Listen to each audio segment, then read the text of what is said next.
Hi, I'm Neil from Max Adventure. I wanted to spend a minute or two telling you about what makes walking in the Lake District so special. I'm lucky enough to be spending a few days in Grasmere, and I just thought I'd share what makes walking in the Lake District so special for me. It's a number of things.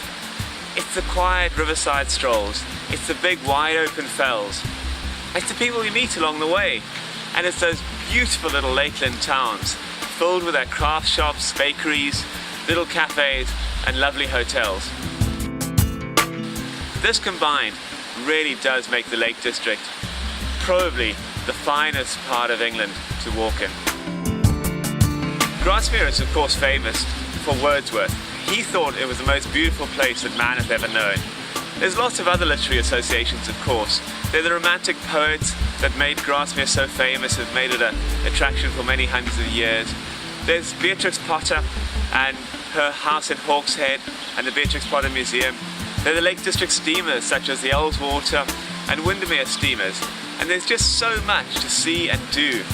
That's one of the reasons we have several different walking holidays in the Lake District. We've got everything from sections of coast to coast, long distance walks like the Cumbria Way, and circuits which really take in the whole of the Lake District, such as the Lake District Round.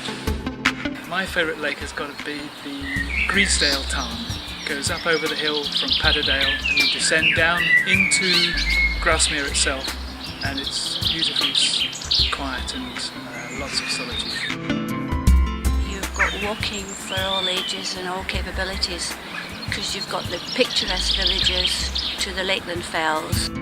You always get green, you get plenty of colour most of the year round. If you come in the autumn it's wonderful. If you come in early in the year when the rhododendrons are, the colour is phenomenal. So I hope you'll join me soon for some lovely walking in the Lake District. Hope to see you soon. Cheers.